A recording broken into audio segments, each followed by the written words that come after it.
welcome to another exclusive event in the CH Tribe Career Accelerator Sunday series. I'm Rajita from Clever Harvey. I'll be hosting today's session on marketing and sports with our special guest speaker, Aditya Devavrat. He's the manager of marketing strategies and creative partnerships at Fox Sports. So we all know that it's impossible to watch a big sporting event these days without seeing ads for all kinds of brands splashed across the stadium. We may be focused on the match, but these brands also do manage to capture our attention. So what really goes into the marketing at sports? Aditya's time in the industry has included working at an agency where he helped with the launch of ISL. He worked on the content strategy for Star Sports and client portfolios during the 2019 Cricket World Cup. He now works on marketing partnerships for Fox Sports in Los Angeles on the biggest sporting events like the Football World Cup. Welcome, Aditya. We're so excited to have you today.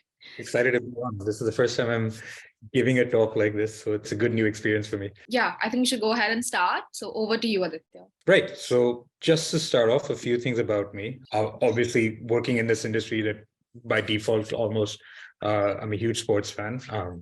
Listed my teams there. Other than that, my interests are just reading and watching shows and books based on fantasy themes and mysteries. I love cooking. I've gotten really into coffee in the last few years. Just as a side note, this sort of slide, I kept it because I thought it'd be interesting just to, sort of break the ice with you guys a bit. But also it is worth noting that I have pretty much this exact same line on my CV. I think we sometimes get this idea that on your CV, everything has to be super like work-oriented, be as serious as possible. And it's good to include some of these tidbits because then when someone sees it, A, you can differentiate yourself from anyone else who doesn't have that. And B, when you get into an interview stage, someone will find maybe some common points that they can start talking to you about. It's a good way to keep the conversation going even after an interview. So there's something to keep in mind there. And just to give you guys a sense of how I've gotten here, my career journey. So I've started off as a writer.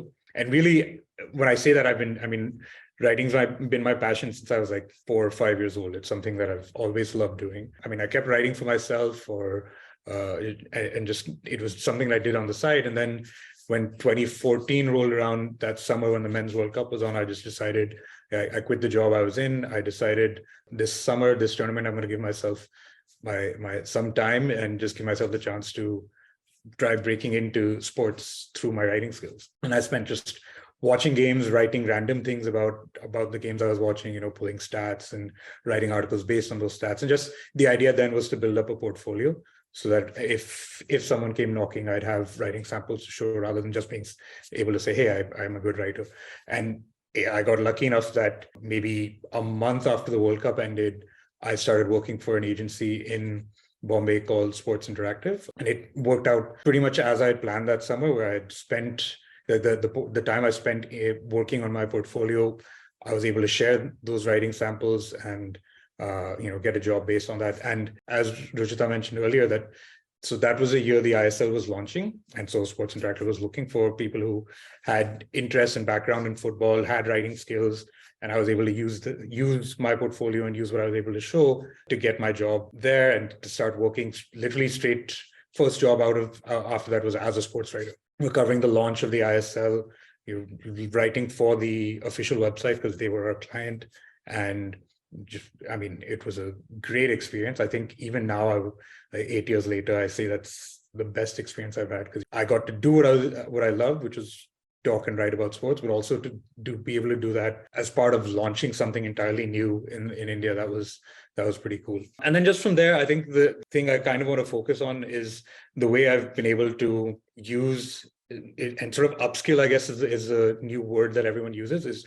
I took my writing skills. The first 6 months of that job was largely just writing articles, whether it was news, interviews, some editorial opinion pieces, things like that. But obviously with the day and age that we're in, social media being as huge as it is, it was kind of a very natural next step where I had the creativity and I had the writing skills, and that led me to work in social media content within the same company. The company was trying to bring on more social media clients, and there was enough to show in the first few months that I worked there that I could be able to make that switch. And it's honestly, I write here that it's a natural step. I think a lot of people may think about it, especially if you're a writer, you're like a hardcore writer at heart, you look at it at the idea of going from like writing 800 words or 1,000-word articles and then moving down to 200 characters sometimes. Your creativity skills matter, but it is a huge adjustment. And I think if that is a path that people are interested in, that's just something to keep in mind. There was a steep learning curve then, and I would harp on that a bit for anyone. But once I was able to sort of progress through that learning curve, it became something that I was fairly natural at. And that's kind of how I've gotten into marketing after that. It's from social media, working on content, then you end up by default starting to work on strategy, working on managing campaigns. It's something where if you're working on a skill, at some point you start realizing, how do you manage things to make the best use of this skill? And that's exactly what happened with me. And in the same time, because I was working the client relationship role, that meant I was working on managing and portraying brands in the public sphere on social media, working with like our relationships on the client side. And so you understand how those partnerships work. And that's sort of exposed me to that. And I worked alongside people who were doing more hardcore marketing in my own team. And that's where I got interested in the marketing side of things. And that's how I am where I am. So just to give you guys an idea of some of the things I've worked on, it's, we covered this with his football, cricket, the if you see the top right, that's one of my favorite things that I've written, because it was, when Del Piero signed for, I want to say Delhi Dynamos, it was back then, got to write this article later that year, got to meet him. It was a pretty cool thing to do. And, from there, then working, like, these are the sort of social media things, bits of content I've worked. There's been, the Bundesliga was a client, and we started working on meme content for them. It was in 2019. That was the new big thing on social media. So that, we were trying to figure that out. Like I said, the 2019 World Cup, there was I think one of the high points of my career, getting to work on such a big moment in Indian sports while I was still in Bombay. Just a taste of some of the stuff you can do if you work in this industry. And then now I'll just talk about what I'm doing now. So Fox Sports here is one of the main broadcasters for sports in the country. You've got four that are the big ones. Fox Sports is one. You've got ESPN. ESPN is obviously under the Disney umbrella. So ESPN and ABC both do sports. They're both under the Disney umbrella. You've got NBC, and you've got Paramount, also known as CBS. So those are your four main sports broadcasters in the country. I got lucky enough to get a job with one of them. And here so partnerships marketing, how that works, we were talking about, being able to see brands and just about everything. So the properties that I get to work on, Fox Sports is the broadcaster for college football, by which I mean American football, the NFL, and right now they also have the rights to the ongoing World Cup. This side of marketing is where you're basically looking for partnerships that help a certain goal. In this case, our goal is, promoting Fox Sports' broadcast and tune-in. And so you're looking at partners where you can offer them something. Obviously, you're offering them the visibility of, promotion through Fox Sports, or, just that identity that, hey, we're a Fox Sports partner.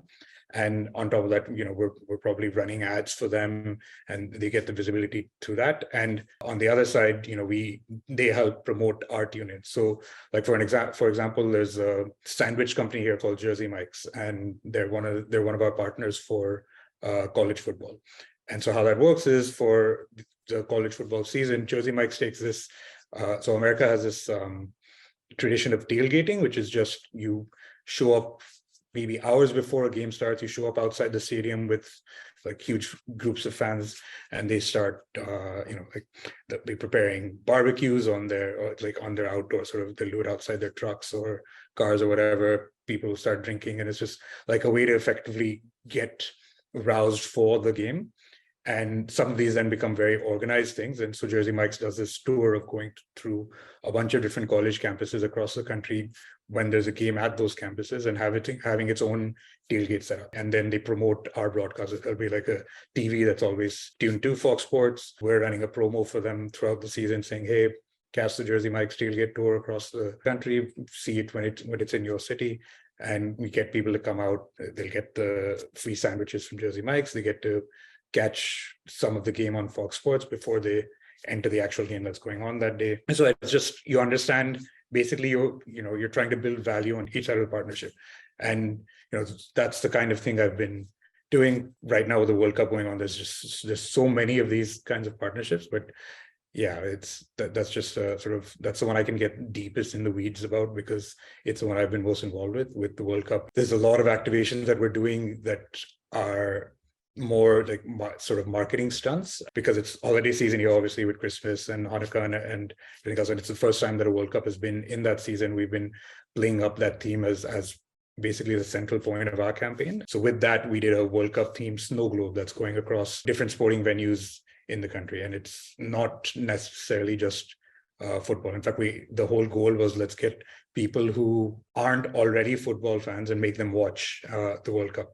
And so one of the ways to do that was to take the snow globe that we are then hosting outside American football stadiums, basketball stadiums, other major events, and people get to come outside. It's like this giant 15-foot thing, and we'll get local stations to cover it. We'll make sure that everyone's then aware, hey, so the whole point of the snow globe is that we're promoting the World Cup. Make sure you watch the World Cup tomorrow at 9 a.m. or whatever the next game is. And that's the sort of thing, I think, with partnerships marketing, there are two sides to it. One is understanding the value, like I said, and the other is making sure that you're hammering home your goals, and through whatever stunts and whatever ideas you can come up with, make you understand that it is a very goal-oriented and result-oriented business. And on the presentation front, that's kind of all I had. So I think if people want to ask questions, someone asked, how feasible is advertising during major sports events? And I mean, it's honestly, it's a great platform for whatever brand that wants to work with sports, because it's always a high visibility event, right? You guys, when you're in India, you'll always see, like during cricket, you'll see like, Hotstar numbers. Oh, we had 9 million people watching this at the same time, watching this particular game. If you can get 10-second message out about your brand or your product to 9 million people, I don't think this is any platform that you can consider that can give any brand that kind of visibility. And so how feasible, I mean, the only thing that stops the feasibility in that is, cost is, you'll have to pay for those 10 seconds. It's one of the things when we're working on with the World Cup here, is we're making it clear to brands that you're not just paying to advertise at Fox Sports, but you're paying to be associated with FIFA and the World Cup. So that can be an obstacle at times. But other than that, from an advertising perspective, no bigger platform. As a marketing manager, you work with multiple teams. How do you ensure that all your tasks are completed on time? It's a challenge, and especially in sports, because there's always there are two obstacles there. I think one is that there's almost always a lot of things going on at the same time.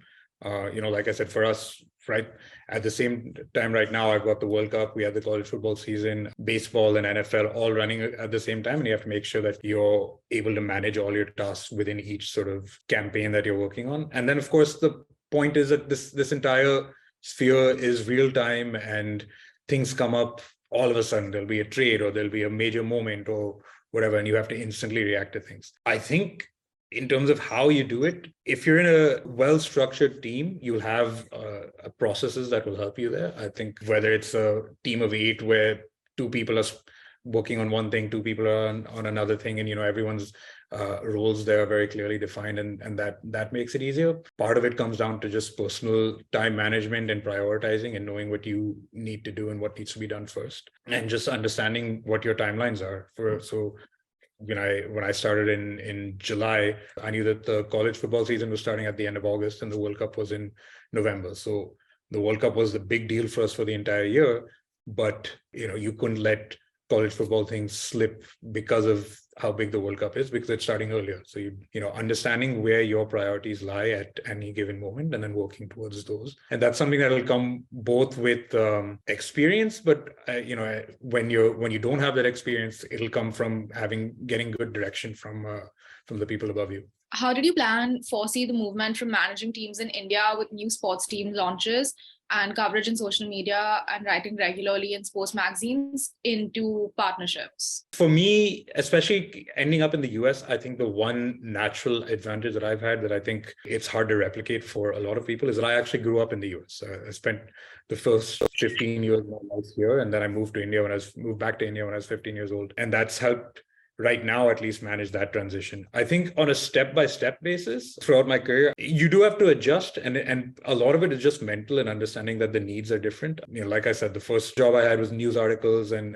opinion articles, and some of those can go on to like 800 to 1,000 words. And then from there, you have the creativity and you understand what social media is like because of that. But you definitely, then if you're used to writing like that, there's definitely a sort of mentality change to make that work in like maximum 20 words, 10 words is what you want. And it's something that I think I've seen other people struggle with initially, but you just sort of end up getting used to it. And I think that's what happens. A lot of times in your career, you will change roles fairly drastically, even within the same field. Like I've been in sports almost throughout my career. But after a while, you'll have steep learning curves and you'll deal with them. And after a while, things that start off being really hard for you end up becoming easy after like 5 months. And then there'll be a new thing that's hard for you. And then you'll, work at it and plug away and it'll again become easy. And I think that's just the nature of anything you're working in. And that's how it's worked out for me. If there are things you don't know and you're being asked to do them, always find courses, find ways to, whether it's a formal course or a YouTube video or whatever. Like right now, I'm someone who for most of my life has hated working in Excel. And right now, the biggest task I have every week is compiling reports of what all our local stations, what promos they're running, which means I spend like 7 to 8 hours on Monday working in Excel, which for me meant a couple of months ago, learning how to use pivot tables for the first time, and did that entirely through Googling pivot tables, then looking at YouTube tutorials and finding courses right now. And there are probably people, 5 years younger than me who are much better at it because they've been doing it since the start of their career. But, I can definitely better at it now than I was 2 months ago. And I think, so if there are skills that you need to pick up quickly, just find the resources for them. Do you find any similarities between the marketing styles of the NFL and the IPL? I feel that IPL marketing is very forced. So is it the same with NFL?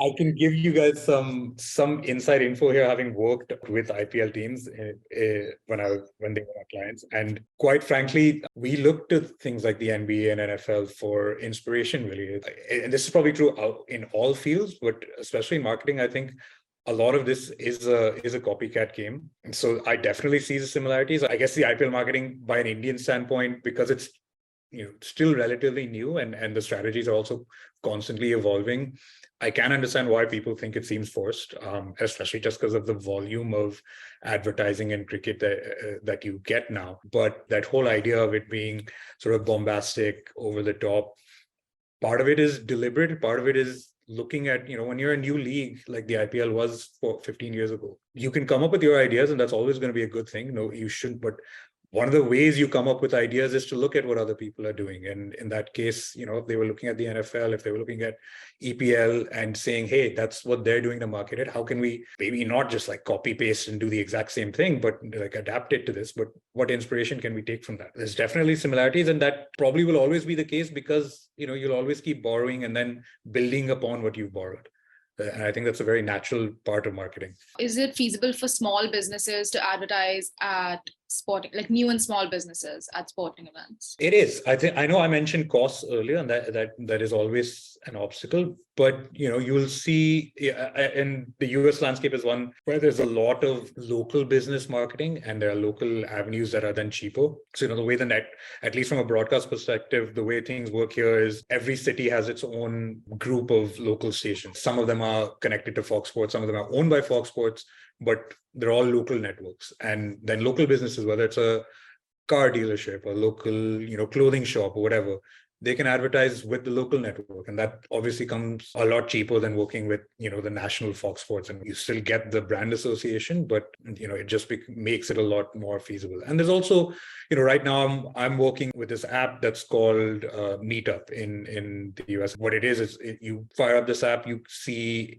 interests and activities that you find interesting, whether it's like hiking or gaming or, painting, whatever. You start that app, you find other people who are interested in it, you meet people, to do those activities together. They're a startup that's, I don't know, maybe 5-6 years old. They're fairly young. They don't have huge budgets, but we've gotten them right now to help us with World Cup marketing, because it's like, hey, if you're getting people to meet together, I mean, that's great. We want sports fans to meet together and watch the World Cup. And then not spending any money with us, because part of what our marketing strategy is let's see, instead of working on a financial basis, let's see how we can each provide value on each side. So they're promoting our brand on their app, saying, hey, look, we're doing Fox Sports viewing parties, and you can come with, through that, we are getting the value of people getting together and watching our broadcast. they're getting the value of association with Fox Sports. So I think if cost is a barrier, then there will always be ways to get around that barrier as well. Is it actually profitable for companies like Pepsi and at NFL and Tata at IPL to buy the title sponsorship? I can tell you, Tata has taken a long time to recoup its costs with the IPL. But, the point is, the Pepsi and NFL is actually a great example because the amount that Pepsi has to spend to promote the Super Bowl halftime show, it's a huge, huge amount. And everyone's like, well, how are you producing that much content that day and how are you spending that much money? But that's a day long, and this is something that's watched by the entire country. I think the Super Bowl is, if I remember correctly, after the football World Cup final, I think it's the most watched event in the world, if I remember correctly. And that's a day-long advertisement for Pepsi. This is how advertising and marketing works. A, you'll get the value on the partnership, but B, people will start, maybe for the next week, when they think I need a soda, they'll go buy Pepsi instead of Coke. In the meantime, you'll get more ads coming in with people endorsing Pepsi, which Pepsi is paying for, obviously, and you just reinforce that marketing. And also, some of it is not where you're not also worrying about profitability on that one campaign. So maybe the Super Bowl itself, it could be loss-making for Pepsi, but it makes up that revenue in other ways, through promoting its product. Someone wants you to talk about your first project. My first project, so like I said, was the ISL, and I could have honestly spent this entire time talking about the ISL. Firstly, I think just as having taken the step that I did that summer of A, quitting a job that I had, and then B, spending like a month pretty much just sort of locked away in front of a TV and in my room building up my writing samples. It was the fact that it was able to pay off that quickly. It's tremendous luck and privilege. I think a lot of people have to end up struggling for a lot longer before they get that breakthrough. And I think for that, I'm always grateful. It just, the timing happened to work out for me with ISL starting so soon after the World Cup that year. But yeah, I got to be at the stadium, go for games in Delhi, in Navi Mumbai, in Pune, literally be pitch side and interview players after the games. I would be, we had, who was it? Freddie Ljungberg and Robert Perez came into Bombay before, I think Perez was with Goa and Ljungberg was at Mumbai then. And we just pitched this idea, hey, these are two former teammates. They're in the same city after God knows how long. Let's produce content based on that theme. And we produce an entire video of just having them talk to each other. It's like that idea, that feeling of, that I had this thought and just this random idea came to my head. And now I'm seeing it in front of me, come to fruition. I think is one of the coolest moments I've ever had. And we're talking about two Arsenal players. I'm a Manchester United fan. I would not even have, not where my brain goes to first, but just having that moment happen in front of me, and the rest of the season also, like getting to meet players, getting to be at the stadium, getting to feel the atmosphere that you got that year of the first year of the ISL, fans were going crazy. We had Kerala in the final and the Kerala fans are very, very passionate. So it was, it was a great experience. Was there a campaign that you felt was not as successful or maybe didn't work out as well? And then what was that experience like? Yeah, because you will always have those ups and downs in your career. And sometimes it's, self-inflicted. You can't be having good days all the time. And sometimes that happens. Sometimes you try your best and something doesn't work. We were working with Jamshedpur FC, which is one of the ISL teams. And this was not when I was working on ISL season 1. This was much later. And, the season had just ended. I had stepped into that role in the summer, in the off season. And, there was a lot of stuff. They were trying to announce new players. They were trying to get a grassroots program going. And like pretty much nothing we tried to promote these things would work. And some of it was down to, especially in the client servicing field, you'll get this often where you come up with ideas that you think are great and the client doesn't like it as much. And, either the idea doesn't get off the ground at all, or it gets watered down and it's not exactly what you envision. So there was a little bit of that. There's also, at the end of the day, I think before the season started that year, we ended up losing Jamshedpur FC as a client. And especially because that was, my first managerial role. And it was one of the first clients I had been handed responsibility for. That feeling definitely sucks, but your career is never going to be like 100% success rate. What do you think takes you forward in your career? Is it continuous creativity or continuous learning? I think the two things go hand in hand. You're always learning. Like for me, I worked in sports in India for like what was it, around 5 to 6 years. And once I moved here, there I was working in agency. We're working on digital and social media content for the most part. Here I'm working for a broadcaster, and their Star Sports was my client, so I'd seen one aspect of broadcast and how things work there. Here I'm, behind the scenes, and it's a completely different beast. Like I said, I alluded to earlier, you're working with a bunch of local networks in the US and understanding how that works, going behind the scenes of how all your productions for sporting events, pre-game shows, talk shows, that sort of thing. It's something that I knew nothing about. And I'm talking about, this started 6 months ago. That's 8 years since I got my first job. 8 years in, I'm in a completely new field, even though or not a completely new field, but like in a completely new area of that field. Even though I'm still working in sports and I'm still doing marketing, that has been my natural path. It's a completely new thing for me to learn. And it's only been 6 months, so that I can't even say that, I've learned everything, because probably 6 years from now, I wouldn't be able to say that. But that learning curve is always there. And I think my next step will be next year, for example, we've got NASCAR, which is always on Fox. It'll be the first time I'm working with NASCAR. I've never been a NASCAR fan, I'll get to work on NASCAR partnerships. But the Women's World Cup next year, which is on Fox, of the Women's Football World Cup, this time around was the first time I was working directly on a World Cup. The next time around will be the first time I'm working on a Women's World Cup. Every single time, you'll always have these firsts, and then once you have your first, the second time you do something, you will want to do something differently. And then therefore you're trying to figure something out on that front. And that's where the creativity comes in, where you want to say, hey, this is what we did last time. How can we make it better? Or what different can we do this time? So it's both. Your creative skills are always going to help you, and forcing yourself to think in a new way will help, but also a constant learning curve. How do you define your target audience, and how do you keep track of market trends? So, and I think this differs from role to role and company to company. And I think for us, we, at Fox Sports, especially because it's a fairly big company, you've got teams that are working on, different aspects of marketing. So, where I'm working on partnerships, we've got a market research team, and they're collecting their data, doing their analysis, and for every tournament. So it's like when this World Cup was on, it was like, okay, so we are looking to appeal to people in the 16 to 35 age group. We're looking to attract new audience. The new audiences we're looking to attract to here is like, we're looking to market US soccer to a Hispanic audience. How do you do that? And that's very event specific. That's a World Cup thing. NASCAR, for example, that I spoke about, it's an older audience. Baseball as well, which we have on Fox, it's an older audience.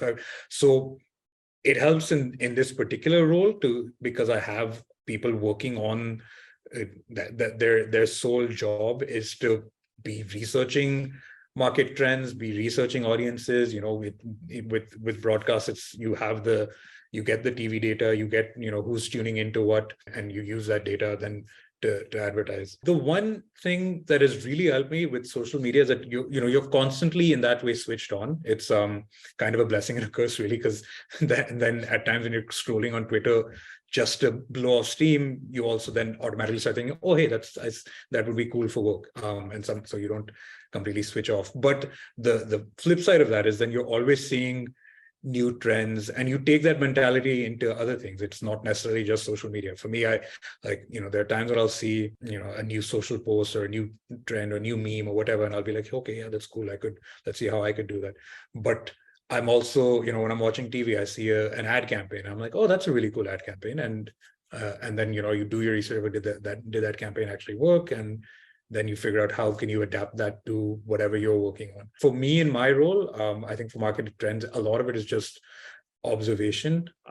Depending on what side of marketing you end up working in, sometimes you get a lot more granular than that, and your entire job is to be researching ad campaigns and seeing how they work, and figuring out what the new trends are. So there was a bit of controversy surrounding this World Cup, especially at the beginning, as with Qatar as the host. So did that affect your work or how partnerships were working?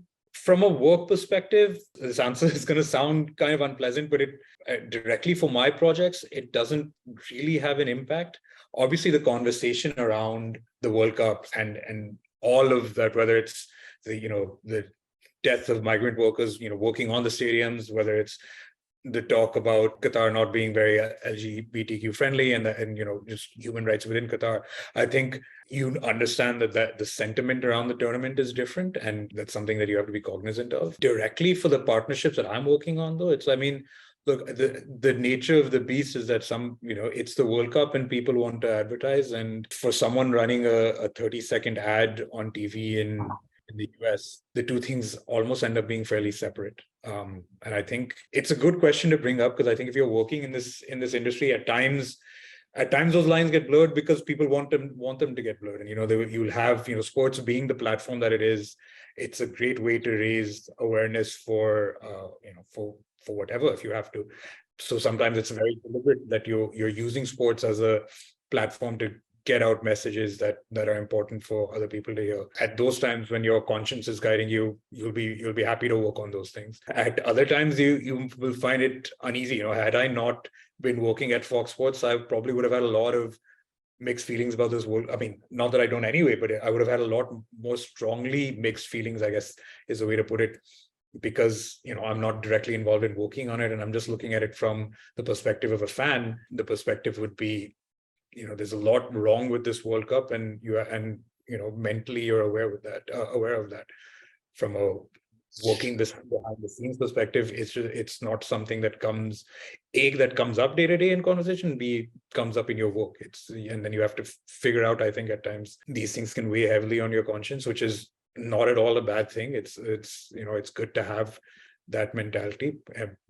But you will have to maybe struggle through that a bit, and that's going to happen at times. Someone just wanted to know the name of the app that you mentioned, the one for meetups. It's literally just called Meetup. It's one word actually, but it is Meetup as one word. Someone else is asking about internships, and most of the time I've not seen people take kids in the age of 12 to 16 as interns. Internships usually work at you do college internships, or with brand ambassadors, you're working out with people in high schools, but most of the time it's college internships. And of course, like postgraduate, there are internships as well. But I think the minimum age we do is people who are in college. Someone asked me if I ever explored marketing other than in sports. So funnily enough, actually, my first marketing role after moving back to the US was in something entirely different. I was working for like a retail jewelry company. It was kind of like an opportunistic thing where I moved right before the pandemic started. And so it was a case of see what job you can get and don't be restricted to sports. And I think a lesson there is, anything can happen in this world. My first hardcore marketing role was actually not in sports. It's because I've done social media before that. And then here I'm working on marketing for a retail company. Thank you so much, Aditya. This was really informative. And thank you for being so honest with us. Thank you so much for taking out the time, Aditya, on this Saturday night for you, Sunday morning for us. Thank you everyone for attending. Yeah, thanks. I was happy to be here and hope I was helpful for the people listening in.